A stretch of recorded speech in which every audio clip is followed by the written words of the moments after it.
Welcome, Superhuman. I am live again with you with my special guest, Daniel Seach. He is the sales partner at Ray White Unley.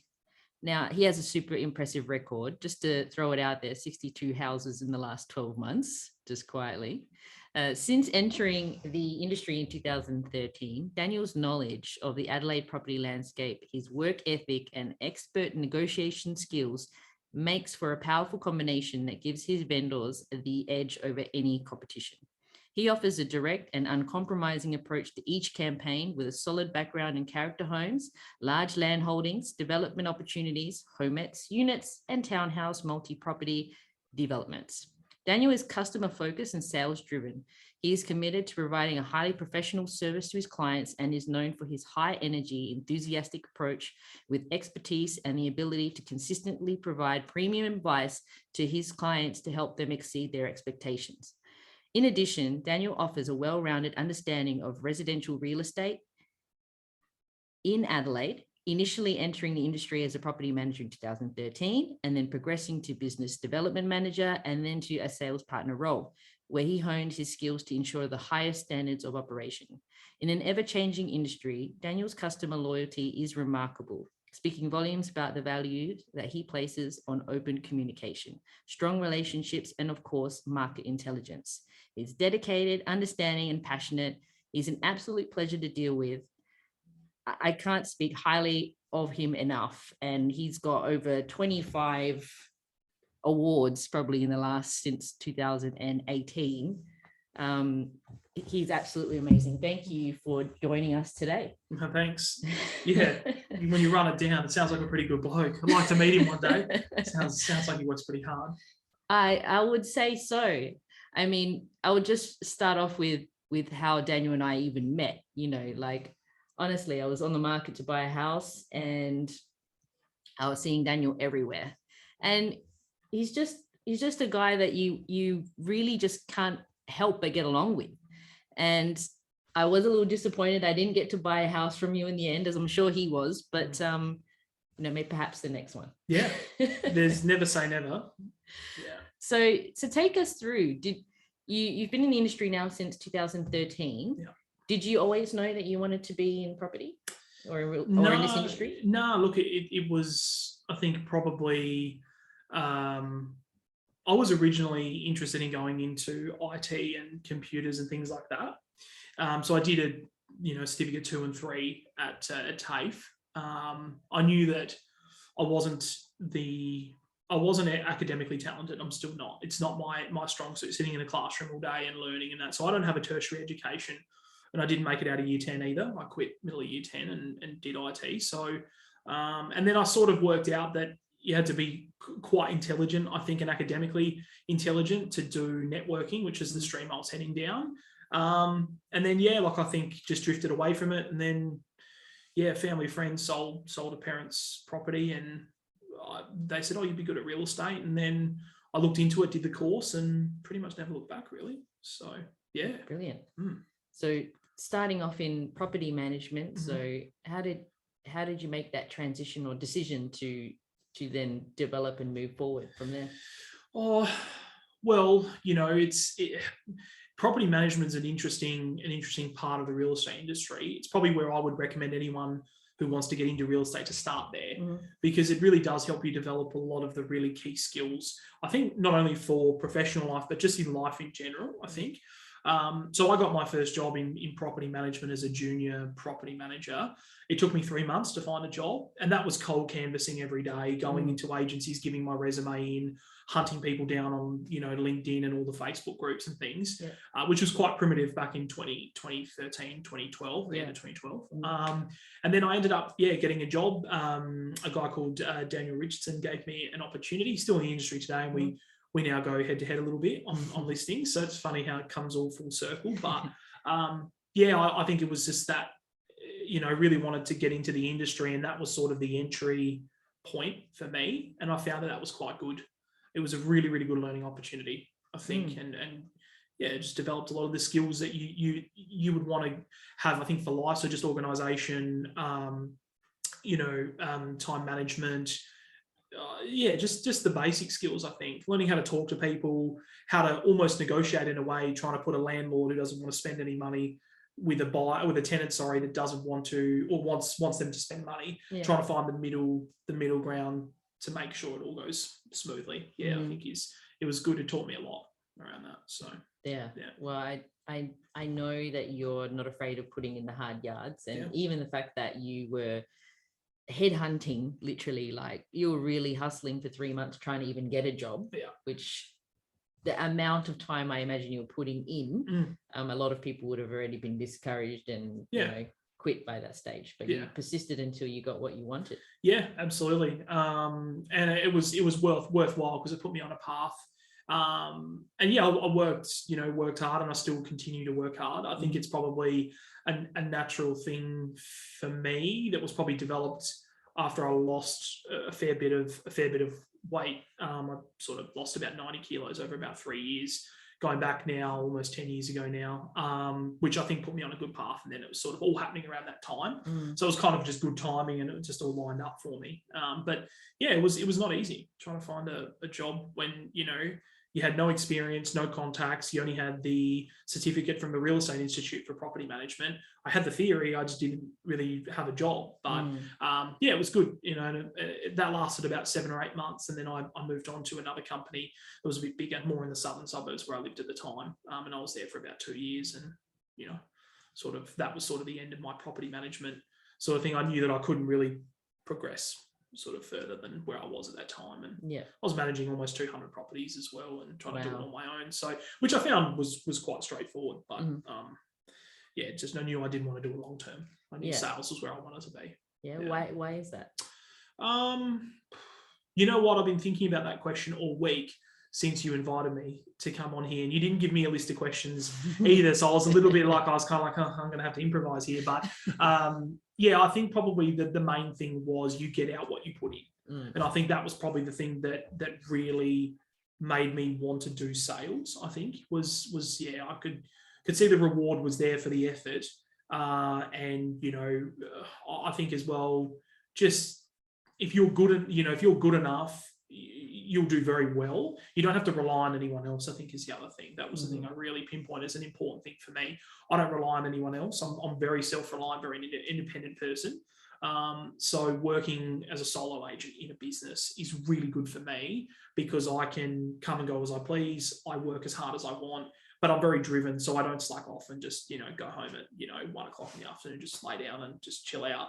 I'm working till 7, 8 o'clock at night most nights. So, it's just how I am. And it's the perfect industry for anyone who's very driven and wants to really make something of themselves, whether it's financially, personally, professionally, whatever it is. It is the industry to do that in, I think. Yeah. Because of what stands out to you when you think of what's the most rewarding aspects? Well, initially it was money. Like that was definitely the thing. You'd see all these real estate agents driving around in nice cars, and they have nice watches, and they have all of the materialistic things that come with real estate when you get to a certain level. But when you're actually entrenched in real estate and you actually really understand the inner workings of how real estate is, it's actually really not about the money. Like the money is important, don't get me wrong. I hate how people diminish the importance of money and the financial success that comes from it, because it is really important.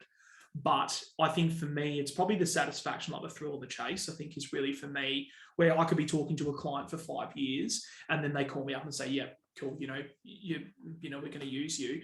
But what they don't tell you is there's 3 other agents still coming in for the business, and you've really got to go to battle, I guess, and still try to win that business. And that's where I really thrive in that environment, that really competitive, hyper-competitive sort of environment. That's why I like real estate as well. It's that it scratches that itch of competitiveness that I have. And I think as well, just, I don't know, I think if you get good enough at it, you can do exceptionally well. You can set yourself up. I mean, there are agents that are, much further along, and do a lot better than I am. I mean, Brandon Pilgrim and Stefan Siciliano, who work at Ray White Norwood, they're mentors of mine, and they're a bit further along in their career. I'll be in that direction, soon. But They're just, you can look at them and you can set yourself up for life within, say, a 10-year window. And it allows you then to do other stuff, and you don't focus on money so much. You focus on helping a first home buyer couple buy their first home, and there's a lot of satisfaction that comes from, helping them do that. And especially getting the vendor way more than what they wanted, walking into a meeting with a vendor with a contract 50 grand more than what they wanted. There's a lot of satisfaction that comes with that, I think. Yeah. Yeah, absolutely. Yeah, and I see that. Unfortunately, I get to do that regularly. So, that satisfaction, it's almost like a dopamine hit. Like every time you do it and you kind of like, okay, you want to keep doing it because, you want the 5-star review. You want them to tell people about you. That's a big thing. Yeah. Yeah, absolutely. Yeah. Well, that's definitely a big reward. And I love how you mentioned, for one, that you are deemed as highly successful in this industry now, even though you are quite modest. Well, I would say you are. No, I appreciate that. Yeah, I don't look at myself as that way. Because you're still driven for more, I guess. Yeah, like I'm never satisfied with what I have. Yeah. And I'm a very impatient person by nature. It's probably one of my best attributes, but it's also one of my worst attributes. I think if you can hone it and manage it correctly, which I'm learning to do more of now, it can be an extremely effective weapon, I suppose, when you're out there in the field. Yeah. But I just don't ever really think about it, to be very honest.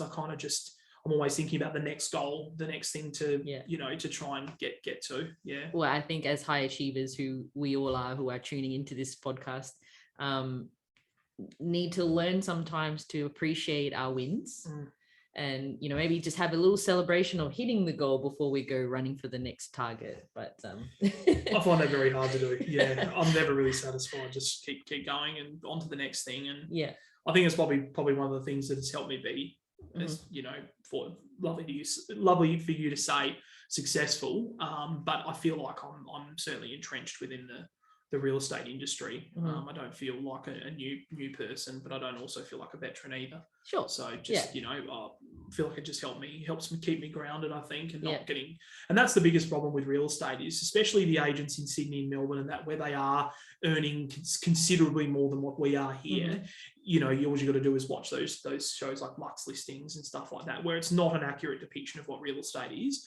But they're driving around in $400,000 cars. They've got $200,000 watches. They've got the suits, and they've got all this stuff. You can believe your own hype, and that's what I try very much to avoid. Yeah, I never want to be seen as arrogant or conceited or anything like that. I would prefer to be that hardworking person that just sort of keeps on going, and I find that helps a lot with managing that. Because you can get full of yourself in real estate. You get a few wins and then you start thinking, I am the best, I am the greatest agent, I'm everything everyone says, but I try to steer clear of that as much as I totally understand that. I'm big on being humble also myself, being in this industry for 11 years now. And in getting the accolade that I did last year, it took a while for me to learn how to wear that, so it's a bit like, I do understand that I don't like arrogance, but I think that learning to appreciate the wins and still being driven is a nice place to be, because that way you appreciate where you've come from, but you're still driven for more. And as I am, and I'm sure you are, wanting to be in this game for a long time to come. Yeah, absolutely. Maybe I've got to get some of your training to work out that. Well, we'll touch upon that after. Yeah, absolutely. Yeah.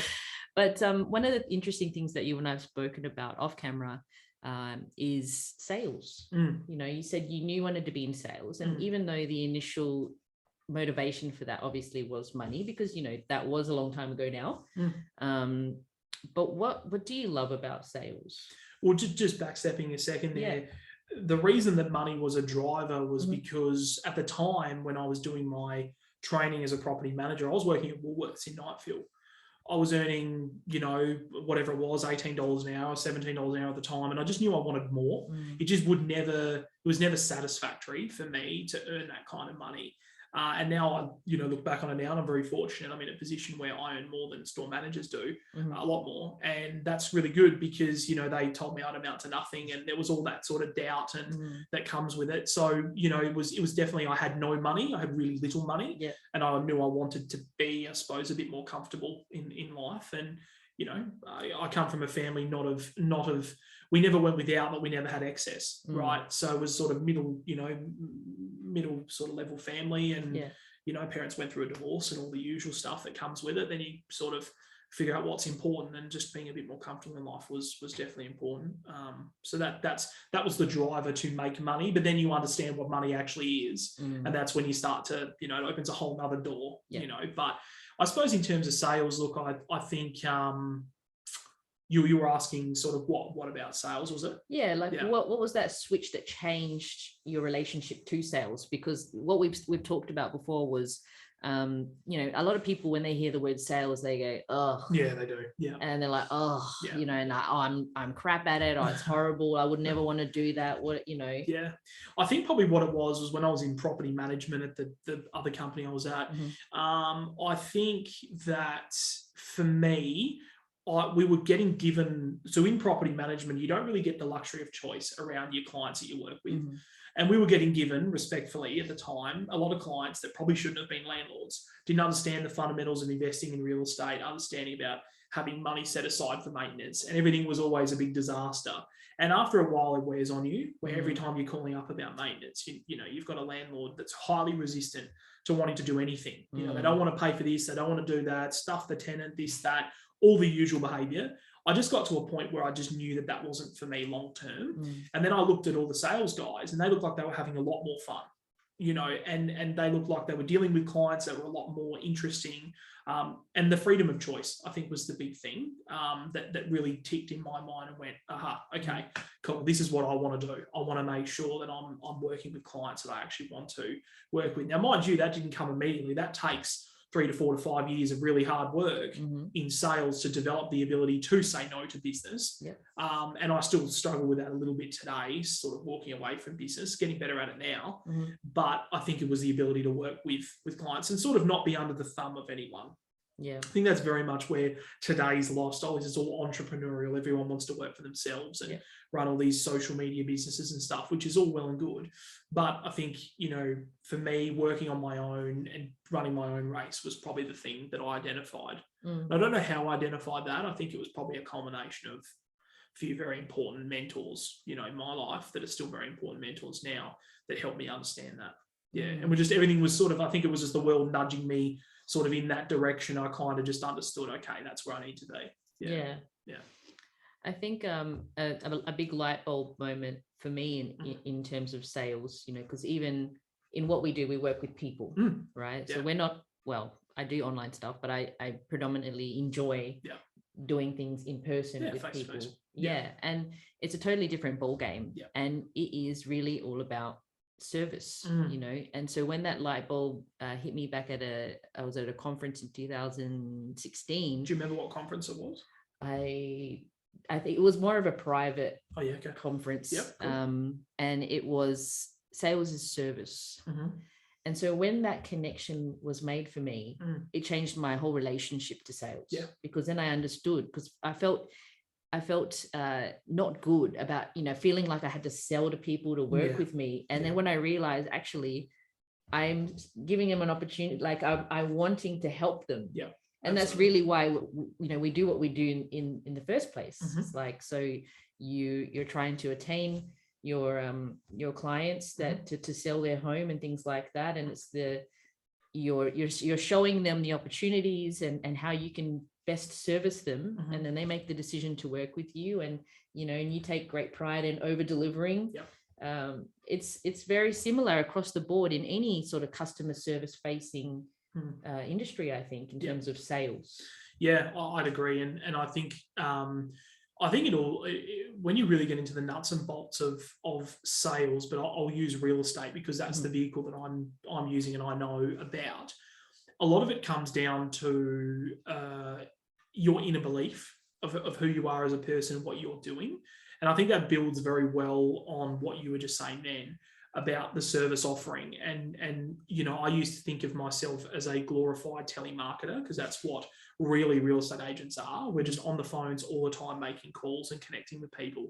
But when you start peeling those layers back and you actually start to work out, what am I actually doing in this industry? Yes, there's a piece of real estate that happens to be in the middle of you you and the buyer. But at the same time, real estate really has a lot, the industry has very much, not much to do at all with houses. It's very much about connecting with people. And I find that when you build that trust and that connection with someone, they're more willing to listen to you. They're more willing to take on board your recommendations. And I come from a place deep down where I believe I am the best agent for that client. I'll give recommendations that I honestly believe, and I don't buy into all this stuff that real estate trainers recommend, where, you know, just go with whatever the client says to get the business and all this stuff. I don't do that. I just give my honest recommendations, and sometimes I'll lose opportunities. Other times they'll understand that it's coming from the right place, and most of the time they know. But it all starts with your self-belief, I think. And if you don't have self-belief, you need to find it. How you find it, I guess everyone's journey is different. Mine was losing a lot of weight, and then understanding that sort of molded me as a person, gave me people skills that I didn't know I had. And then I could then obviously, you know, hone those. Now I'm a lot more self-aware, which helps me, you know, daily, you know, with all the different situations you get put in. So yeah. That's huge. You know, we come from different industries, but really at the end of the day, you know, we're servicing people, and we both believe that the belief in yourself is really determinant for how successful you are in what you do in your day to day. Especially in real estate, let me tell you, like, it is a ruthless industry to be in. Like, if you don't have self-belief and you don't have that, I suppose even that sort of like layer of armor every day, you will get chewed up and spat out by this industry. This machine it's unrelenting. You can give real estate 100 hours a week and it will take 100 from you. It's just the industry that just never stops. And I really like that. I thrive in that environment. I don't get pushed around, and I'm certainly not scared to be assertive if I need to be. And anyone who really knows me knows that.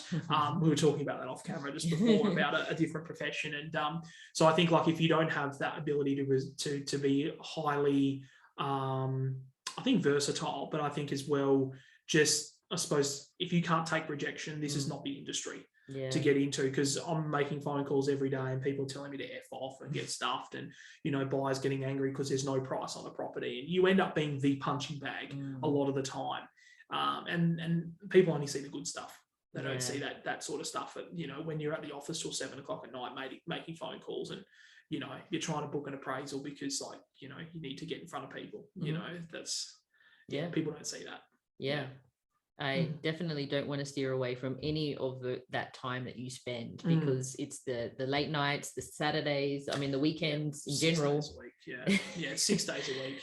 If you want to do this job well, it's 7 days for the first few years, but 6 days pretty much. So it becomes a lifestyle. And that's the other thing I was thinking about, you know, this week leading into this is that real estate really is a lifestyle job. You have to make it part of your life. Because the thing is, you can't just switch off at 6 o'clock. Because if you're negotiating a deal, like I remember recently there was a deal of a property in Seacon Gardens I was working, and we had a lot of people through. We had a really good couple of offers that we negotiated as 14 in the first weekend, and got a really good price. It was about 50 or 60 grand above the top end of the asking price. And we just found that, you know, the buyer, he had a building inspection that day, was querying something about a firewall, and we were trying to put the deal together. And I was up still at 10 o'clock at night talking to him on the phone. We had to do an addendum to the contract, which I had to do on the fly, send it through to him via DocuSign, get it signed. So he had assurance that we knew he wasn't going to cool off. We had another offer there ready to go anyway, but it would have had to start the whole process again. So it's just being dedicated. I know a lot of agents switch off at 6. They're at home, they're with their families, or they just don't want to deal with it. They just put the phone in the drawer and walk away. Whereas I'm not scared to take that phone call at night. And I think that's probably what's attributed to the degree, I suppose, of success, if you call it that I've had, where I am committed. And I think if it's part of your lifestyle, you just got to be prepared to take that on. And some people aren't. It's just not for them, you know? Yeah. And that was the other thing you were saying, was about being, like, how you feel within yourself is so important, because the rejections, the phone calls, the hours, the legwork, like everything, you know, you really do need to know who you are and not take things so personal, and just keep persisting, you know, and grinding through. So it's good that you've got that drive for the hunt, you know, so to speak. That's it's a big thing. Like, I know a lot of agents who don't have that, and that they will be they will never do exceptionally well in real estate because they just don't have that spark, that hunger inside to make something of themselves. And I don't know where that comes from. Probably credit a lot of that to my mum, who, really did help a lot, like sort of helping me find myself. I think very supportive, which is really good. And I think that was a really big thing. And when I found that's what I wanted, it was just like, it was a light bulb moment. It was like, cool, I know this is for me. And then I just knew this was never a job that I was ever going to give up. And it's not even a job. It's a career. It's a life thing. And there are some days I just wake up and I think, I just can't be bothered. I just don't want to do it. But you power through and it ends up being a good day or whatever. And you just sort of like day by day, you just take it and, yeah. So what's that spark for you? Because if you wake up feeling like that and then you're like, oh, I've got to make all these phone calls. And I mean, don't get us started on like the generation now that don't even want to pick up the phone. We were talking about it last week when we caught up for lunch, like this generation, and I don't even know if you could even pair them in with me in that generation. I'm sort of like a lot of the people coming into the workforce now, they're scared to pick up the phone. They're scared to have a conversation. Everything's all social media, just message someone on Facebook, call them through Messenger, whatever. People barely, and your partner was saying that, just pick up the phone and actually have a conversation with someone, whereas that's something I'm not scared to do. And it's almost like I'm kind of forcing all my friends to do that as well, because some friends, I don't want to talk on the phone or whatever, but you just kind of just do it and it becomes natural. And I think, I've worked in offices where people just don't do that. Yeah. I think the spark, and I could actually shout out another real estate agent of mine, a friend of mine, Fady. He works at Boffo Real Estate over in the Northeast there. Really, really good guy. Taught me a lot. And I was going through a bit of existential crisis, maybe a little bit intense, but just sort of feeling like I didn't really have any direction in what I was doing. And I just said, man, like, is it bad if I don't feel like I've got any goals that I reach, And he said, no. He said it's very normal. And he said, mate, why I do it? It's the routine. It's the consistency. And I worked out that was something that I really like, is that it's become my identity for a lot of people who know me. Like, they know me as a real estate agent, but they know me as a very dedicated, person. And I think it was just like the routine, knowing that's what I'm doing day to day. It just gives me a lot of calm, I think, mentally, knowing that, okay, this is the normal day for me. Like, that's, I think, probably the thing that does it. Yeah, just seeing what I can do each day, like just staying busy. And I love staying busy, very, very, productive. That's one thing I really like doing. So, I was sick a couple of weeks ago and just feeling very nauseous for a few days. And I had to go home from work, in the morning, and I hate it. I felt like a loser. I just felt like I battled with that guilt, and I battle with it daily. And that's a big thing I battle with. But like, just going home and laying down for 2 hours, I just felt like I was just doing nothing with my life. I just felt like, this is terrible. I can't do this, Yeah. So that's sort of me, but everyone's wired differently, Yeah. Yeah. No, I'm not laughing at you. I'm laughing because I can relate to that. Like, I mean, back in let's say my previous career lifetime, I worked both day and night, and it was that same sort of thing. Yep. And then you have, the only time I would stop was if I got sick, because obviously that's what the body does, because it shuts you down and it forces you to rest. So I think a lot of people listening to this might relate to that. You kind of burn yourself out a little bit at both ends, and then your body crashes and burns, and then it needs that time to recover. And then in that time, even though we might go, all right, I need this, but then at the same time, you're thinking about all these things you should be doing and you could be doing, and then you should all over yourself, and then the guilt kicks in, and it's such a vicious cycle. I'm learning probably a little bit more now to, probably take a break a bit more often than I was. But yeah, it's real estate's sort of not the industry you can have a break in, or you can be sick or whatever. You've really got to give it everything. And I'm on the, I suppose personally on my journey, like, I am very much at that point where I've got a great deal of momentum now. So I've got to keep feeding that, because if I stop, the whole train stops, and then I'm sort of back to square one. So it's the kind of industry where you can get to certain points in your career. And, I was at a point before when I moved from another company to Ray White a couple of years ago, and it was the best move I ever made. I won't go into why that was. We know why, but I definitely think it was the right move, and it helped me get to A level. Yeah. And I could stay at that level, but I wanted to go again and then again and again. So yeah, like I think, yeah, it's just not the industry you can take time off in. It's hard. Yeah, you got to plan it out. So yeah. Yeah. And would you say you're at a point now where you have things mapped out a bit more? Yeah, like I think definitely like career trajectory Mhm. for sure. Like I've got a really clear point in my mind where I want to be and what I want to do. But personally, no. Like I think I struggle a lot with goals, because I sort of, and this is going to sound, there's no other way to sort of say it, but I feel like I've got the things I wanted to get. But now it's just sort of working out what's really important. And, you know, that's going back on a weight loss journey. I put on some weight sort of over a 5-year sort of period. I put on, you know, quite a bit of weight, more than I wanted.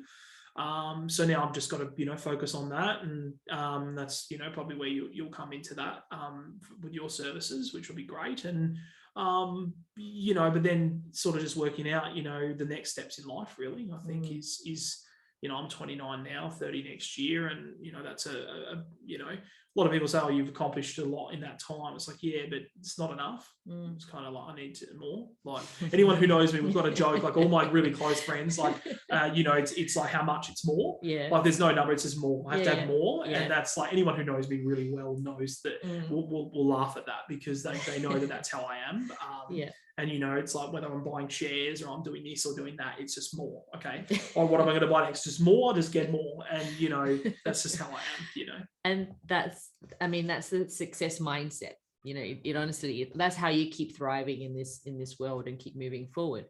There was a couple of things there, but I want to thank you for actually sharing that personal bit of information about yourself and how, you know, when you are entrenched in such big transitions in your life, some areas of your life you lose the reins a little bit, right? And I think that I just want to highlight that only purely because I personally work with and know a lot of people that have done that. You know, it's like you go all in on the target, and then these other bits and pieces. It could be your relationships with some families and friends, or it could be your health, you know, takes a back seat because everything's got to be about convenience. So I just wanted to touch upon that, because I think, again, it's something that we can all relate on. And, you know, after everything that we've been going through over the last 2.5 years, you know, it's trying to find that balance, for lack of a better word, of being able to honor and harness all of the areas of your life for the long term, especially now that you're in a position where, like you said, you feel like you've accomplished a certain point. Okay, now what's next? What's the more? And what's neglected, and so forth. Yeah, for sure. I think that's, like I have a lot of people well, not a lot, but a few key people in my life that really do, you know, they do mean well, and they help look out for me. But I think when you're on that journey and you just like full steam ahead, it's really, you kind of look at everyone else and they say, oh, like you need to just like not work as much, you know, and all this. It's like, no, but you don't understand like what this means to me to get to a certain point, and you hit an accolade and you go, okay, well now I've set the bar higher again, let's keep going. And like for me, health and personal relationships got put to one side. I was totally prepared for the personal relationship side. I'm a pretty independent person, and I always say I'm an extrovert and introvert, because I can turn it on and off when I need to. And I really enjoy talking to people and having conversations. But when I get home, that's it. Like I just want to be on my own and just decompress. But like, you know, the health stuff definitely got put to one side, which is not an acceptable excuse in my world. And I shouldn't have let it get to the point it's at right now. But you know, I'm making, you know, moves to assist in that now that, I guess, when you start to earn money, and I'm not talking about a little bit of money, I'm talking about a decent income, which is where I feel like I'm at now. Certainly not enough more, right?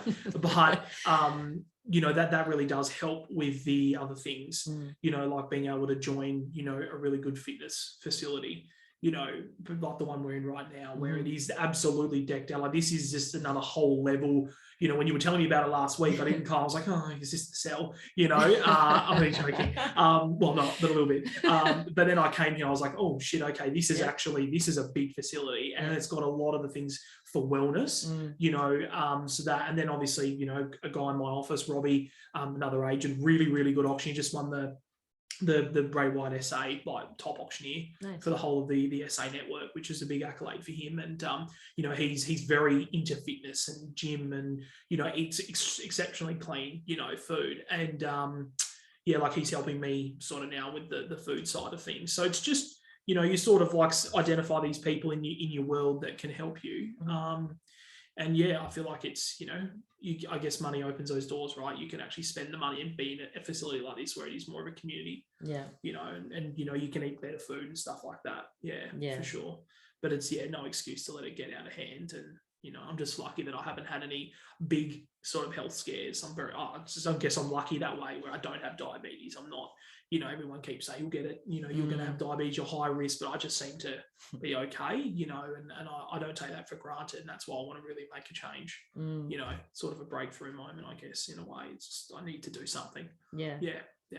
I love hearing that you're carrying over that, and people call it motivation, but I guess it's that mental strength that you've taken now in your career, and you're wanting to transition some of that energy into you, which then again goes back into work, because you're going to feel better, you're going to be more motivated, have more energy. 100%. For sure. And a question that people often ask me is about motivation. Like, how do you stay motivated? Because you said that you think about the habits and the things that you need to do in your day to day. Like, do you have like your non-negotiables, like what you got to get done in each day, or like I targets? Think, well, especially in the real estate, and again, I'll always go back to real estate because it's the only thing that I really know. I don't have any other avenues or any other experience, but the real estate trainers, talk heavily about a morning routine, and you do this, and cold showers, which I know you do, which I'm sure has its benefits, but you're not going to catch me doing that. That's crazy.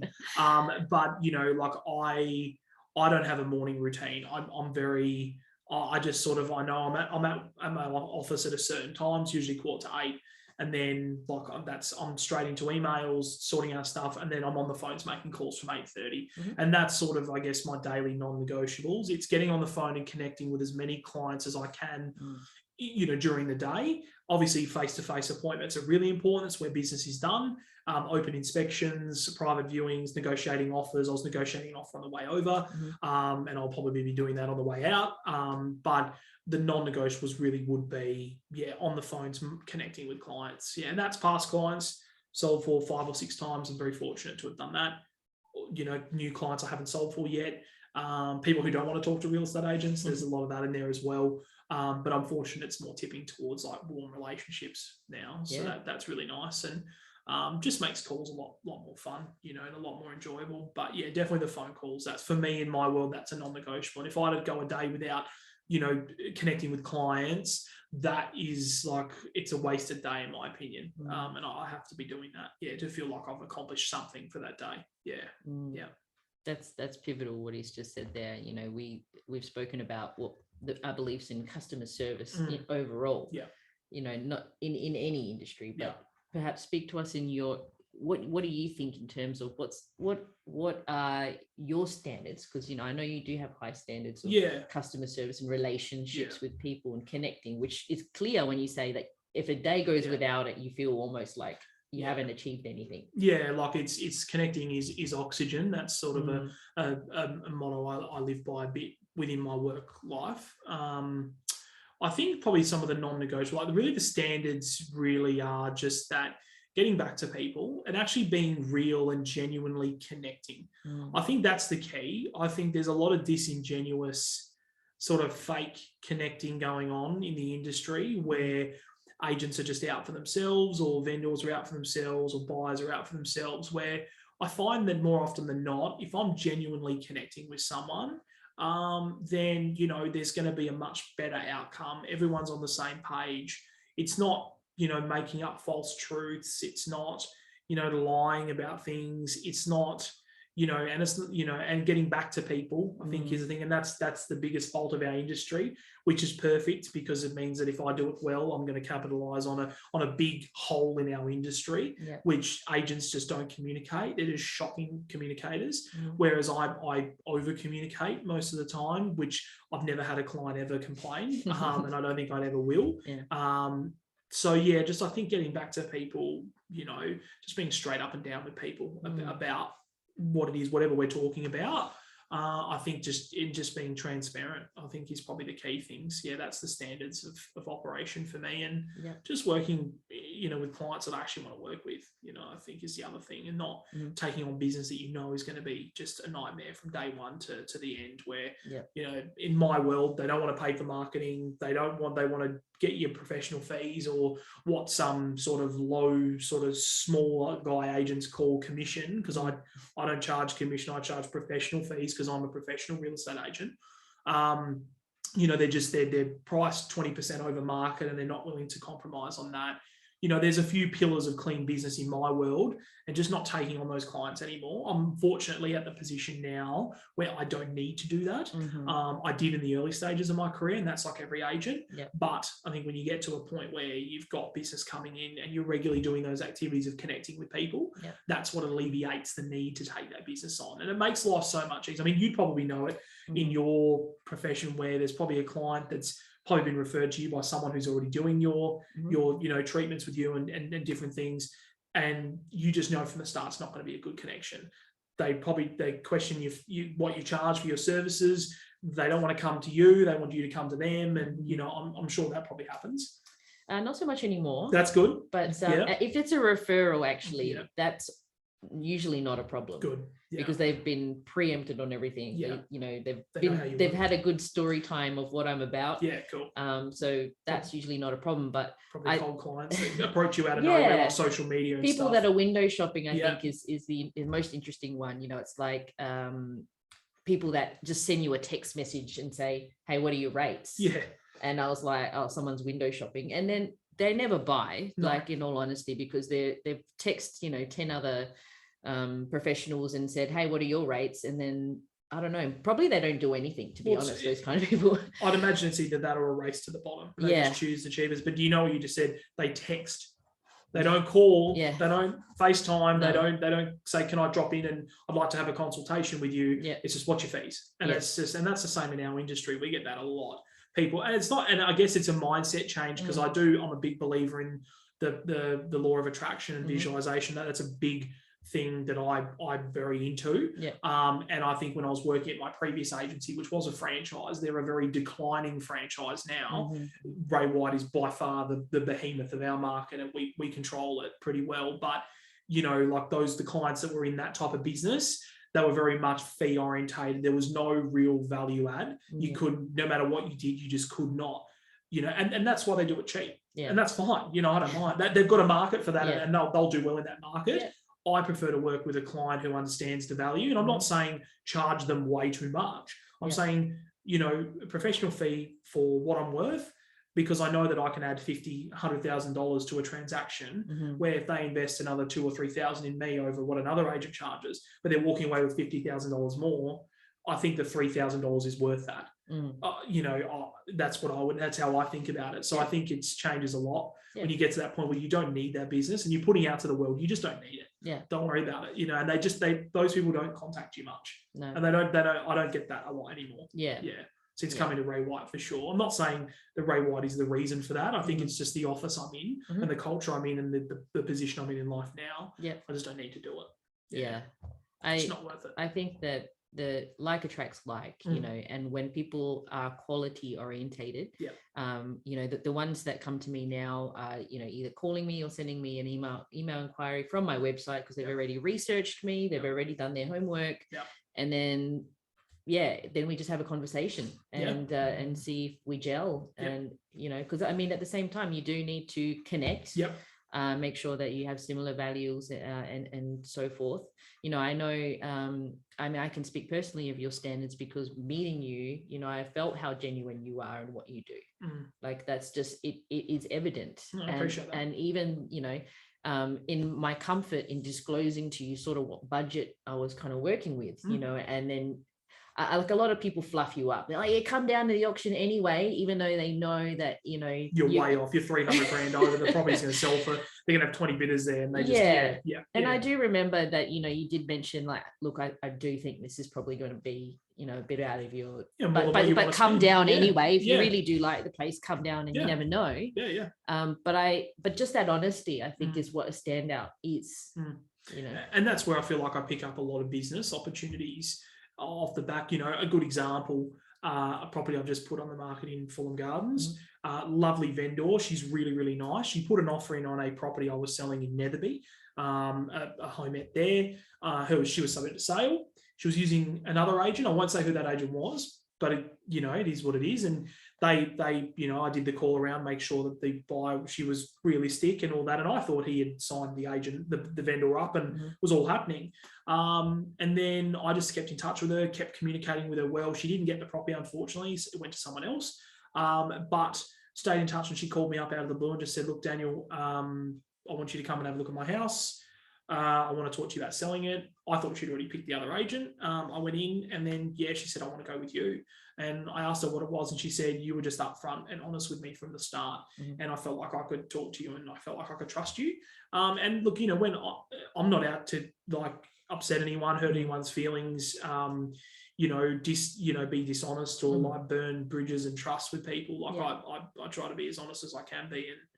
And I just sort of how I would want to be treated if I was on the other side of that. But I know there are real estate agents that don't do that. Exactly. They lie about vendor pricing. They lie about how many offers they've got. They lie about how many bidders there. Like you say, turn up. Yeah, you'll definitely get it for that price. First bid's 200,000 above your budget. And they knew that from the start. It's a lot of that. And I just think those people don't get as far as they could in life. No. Yeah. It's a very temporary thing. They'll last for a while, and then people will work it all out, and then they just, it doesn't leave a lasting impression. And, you know, like you said, you're in this for the long run. And it's in any industry. I mean, because when you were saying that, it's like, you're not there to criticize anybody else. Obviously, you've been in the game long enough. You know all the names. You know the people that are out there. But it's not like you're out going, oh, I know that person. You don't want to work with them. I'm not out there slagging because that was very 1980s, 1990s real estate, where it was very much like slag your competition. And because, you know, people's emotional intelligence is so high these days in comparison to 30 years ago, you know, or even 40 years ago, I think that, you know, people can see through that straight away. And it annoys me when I lose business to an agent that I think is not as skilled as I am, or not as committed as I am, or just not going to get the same result. It frustrates me. But then I just move past it. You just sort of get past and you go, well, if they don't have a do a good job, it's going to come back around anyway. And, you know, I've had that happen before where they've used an agent because they were cheaper or whatever the reasons were, didn't go their way. They called me up and said, look, we've sold the property, but it was the worst experience ever.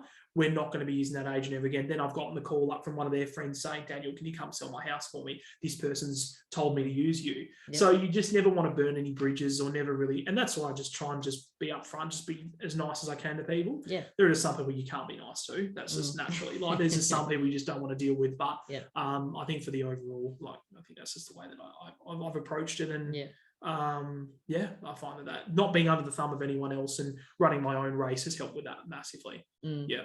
Sure. When you come from a genuine place, people feel it.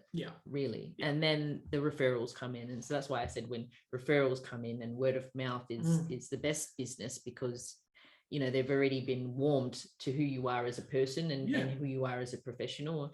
And that's like, we don't need to be posting and trying to, you know, run ads to get people to come our way. It's like, if you do a lot of the right thing, you know, my father always used to say this, you do the right thing and the right thing will be done by you. It's just like sales is service to others. And I don't overtly do it for that reason of, like I know if I do good here, it's going to come back around. I'm going to get something from it. Like I think it's built into the fabric of who I am, I think, where I just do the right thing. And, you know, I don't want anything bad to happen to me. I also don't want anything bad to happen to clients of mine or buyers or whoever, you know? So, for sure. I think that's it's just a natural thing, I think. And you some gotta feel people good in yourself. Yeah, for sure. That's basically the root of it all. It's like you got to feel good in your own skin about what you're doing, and you don't want to rip anyone off or do anything dishonest, because then you don't feel good. No, and then it comes around. Adelaide's a very small place. You know, like we're all, as I always say, we're only one Facebook friend away from being connected in some way. And you know, there are people that I've found out have had connections to other people I've sold for, and you know, you just never know. You know, it all comes back around. You know, and I just. You know, you're just better off not doing anything dodgy by people. And, you know, especially when the temptation of real estate that it brings is there, where you could lie to a buyer and say you've got 5 offers when you've only got 2 or 1 or none. Some may just do that just to get a deal done. Whereas I just don't do that. Just why? Like, why? So I don't see the point, you know? So, everyone's methods are different, I guess, and everyone's intentions are different, I think, as well. Yeah.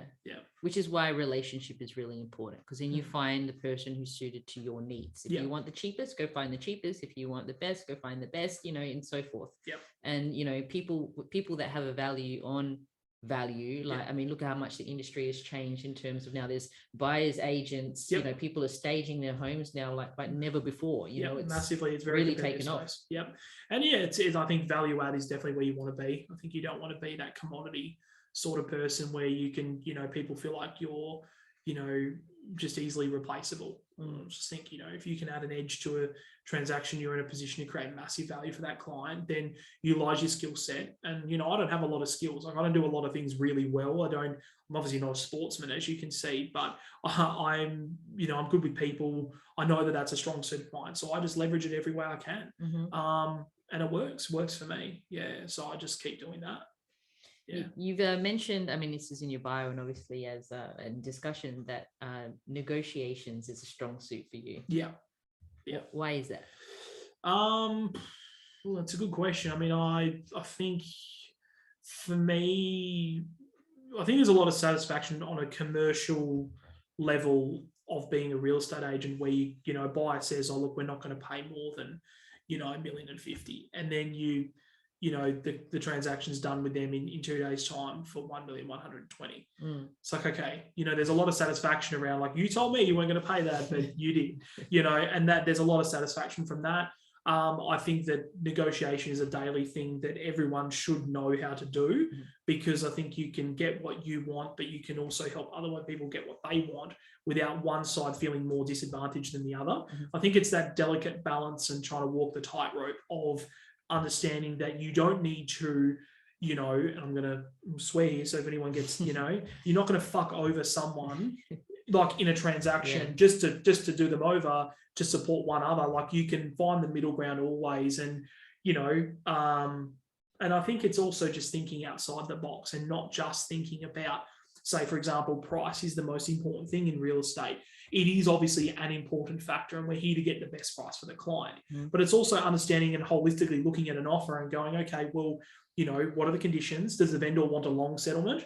And not trying to just force a 30-day settlement because you'll get your money in 30 days as an agent. It's understanding, okay, does this client need a 3-month settlement because they're trying to buy and sell in the same market? Okay, and it's doing what's right for them, but then putting the deal together as a whole package, and then seeing the satisfaction on both sides, going, okay, well, that buyer's just lost out on 5 properties because they're subject to sale.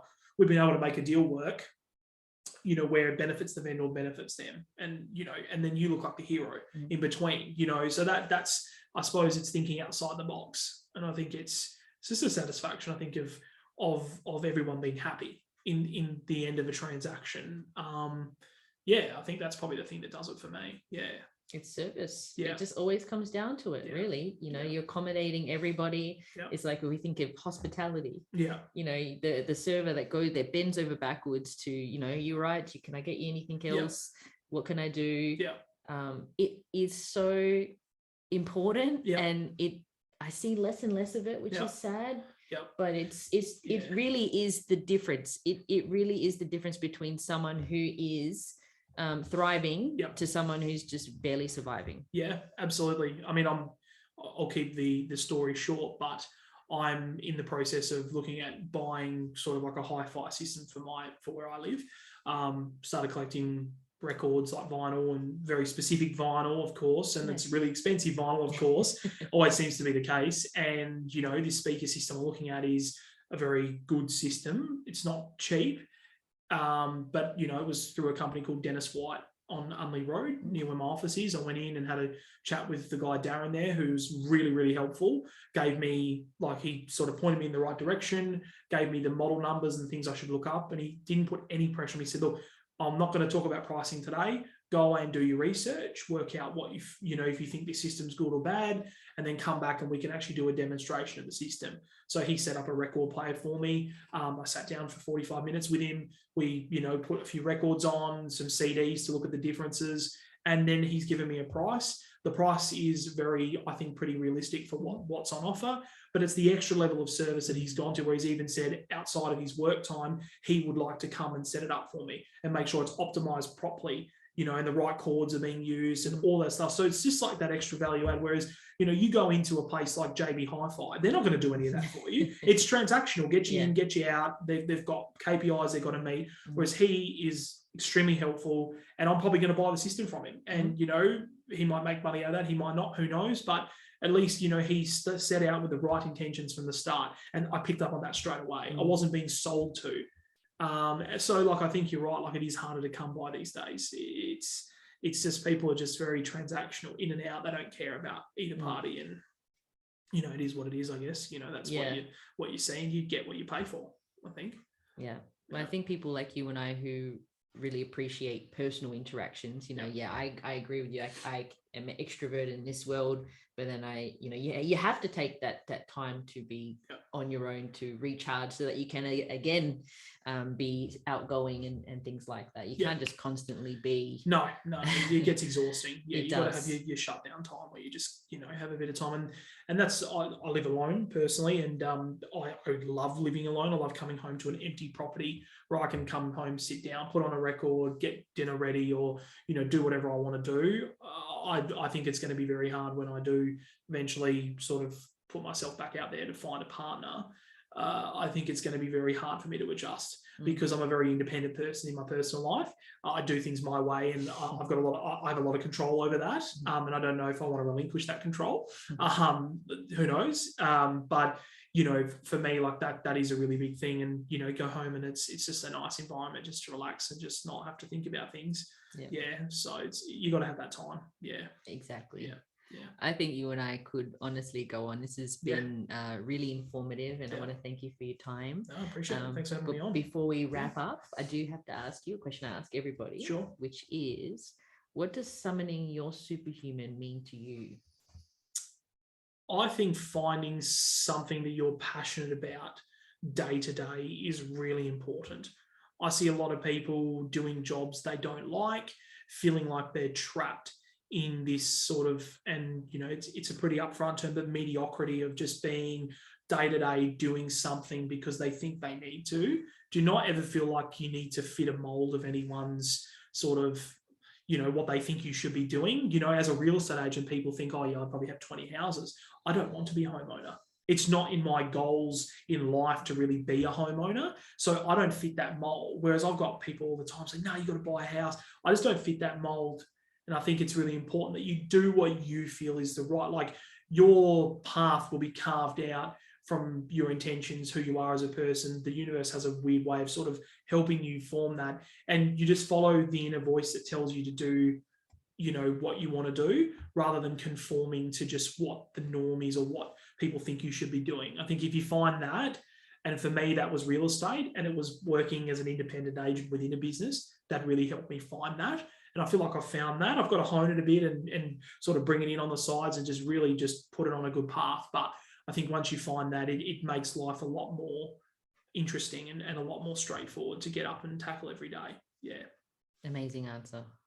I think that dropped the mic moment right there. Thank you, Daniel. And thank you so much for your time today. Appreciate it. Thanks for having me on. And obviously, if you want to find Daniel, he's very easily to be found. Obviously Ray White. Just Google the name. It's I don't have a very common surname, so when you Google it, the real estate Ray White sort of thing pops up at the top of Google, and that's it. Done. And he's super lovely to speak to. So even if you just want to get a taste for what's out there, and if anyone ever wants to get into real estate and they want to know what it's really like pick up the phone. Numbers on the website. Feel welcome to call. Happy to talk and give you what I honestly think it is, and might stop you from making a mistake. Might put you on a great path. Who knows?